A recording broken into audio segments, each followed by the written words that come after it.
दुनिया के हर धर्म, संस्कृति, स्थान और कहानियों में भूतों प्रेतों का अलग अलग ढंग से वर्णित किया गया है।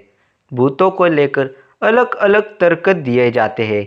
मृत्यु के बाद आत्मा के अस्तित्व पर भी बहस की जाती है। कई लोगों का मानना है कि उन्होंने मरे हुए आदमी को देखा है। कई लोग मरे लोगों यानी भूतों के द्वारा डराए जाने वाले, शारीरिक नुकसान पहुंचाने वाले और अन्य बहुत सारी गतिविधियों को अंजाम दिए जाने का दावा करते हैं। कई लोग यहाँ तक का दावा करते हैं कि उन्होंने किसी मरे हुए आदमी को देखा है और उसने बात भी की, जबकि वो नहीं जानते थे कि वो इंसान वास्तव में मर चुका है। खैर, ये तो थी भूतों और उनसे जुड़े किस्सों के बारे में थोड़ी सी बातचीत। दरअसल हम में से अधिकतर लोग भूतों के बारे में ज़्यादा नहीं जानते। हम लोग दूसरे लोगों के द्वारा शेयर की जाने वाली हर जानकारी पर ही निर्भर करते हैं। तो चलिए इस वीडियो में हम भूत प्रेतों से जुड़ी कुछ ऐसी आम धारणाओं के बारे में बात करेंगे जो कोई नहीं जानता। उसके पहले आप मेरे चैनल पर नए हो तो ऐसे नए नए वीडियोस के लिए मेरे चैनल को सब्सक्राइब करना मत भूलना और बेल आइकॉन ऑल पर करना, यानी मेरे वीडियो सबसे पहले आप तक पहुंच जाए।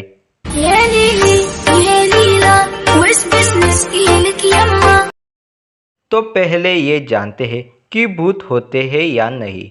इसका जवाब है हाँ, होते हैं। जैसे विश्व में कुछ अच्छी चीज़ें होती है तो बुरी चीज़ें भी होती है। मतलब विश्व में भगवान है तो भूत प्रेत भी है।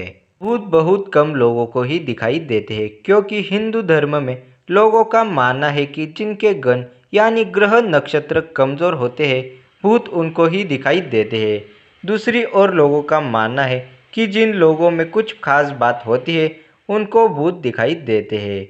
आखिर आत्माएं रात को ही क्यों दिखाई देती है?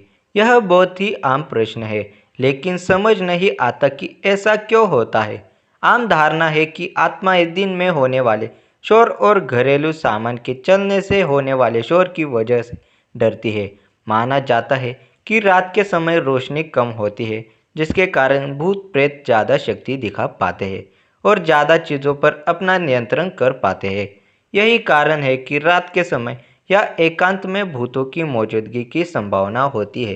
अब आपका यह प्रश्न होगा कि सबसे ज़्यादा भूत किस देश के लोगों को दिखाई देते हैं। हो गए ना आप भी सोचने पर मजबूर। दरअसल हाल ही के रिसर्च में यह पता चला है कि चीन के कार्यालय कर्मचारियों को सबसे ज़्यादा भूत दिखाई देते हैं। इनमें से 87% कर्मचारियों का मानना है कि भूत होते हैं। जाहिर है कि ज़्यादातर लोगों ने भूतों को देखने और महसूस करने का दावा किया है। मरने के बाद कौन बनता है भूत? जो व्यक्ति भूखा, प्यासा, संभोग सुख से विरक्त, राग, क्रोध, द्वेष, लोभ, वासना आदि इच्छाएं और भावनाएं लेकर मरा है, अवश्य ही वह भूत बनकर भटकता है। और जो व्यक्ति दुर्घटना, हत्या, आत्महत्या आदि से मरा है, वह भी भूत बनकर भटकता है। ऐसे व्यक्तियों की आत्मा को तृप्त करने के लिए श्राद्ध और तर्पण किए जाते हैं। जो लोग अपने स्वजनों और पितरों का श्राद्ध और तर्पण नहीं करते, वे उन अतृप्त आत्माओं द्वारा परेशान होते हैं। भूतों के भी अलग अलग रूप होते हैं। जैसे कि भूत और आत्माएं कई रूपों में आती है। उनका कभी कोई एक आकार नहीं होता। कभी वो सफ़ेद कपड़ों में तो कभी साये के रूप में नजर आती है। सबसे ज़्यादा भूत किन्हें दिखते हैं? बच्चों और जानवरों को सबसे ज़्यादा भूत दिखते हैं। कुछ बच्चे भूतों को अपना दोस्त बना लेते हैं, ऐसा माना जाता है। इतनी देर से हम जिस टॉपिक पर बात करते हैं, आखिर वो होते क्या है, मतलब भूत क्या होते हैं?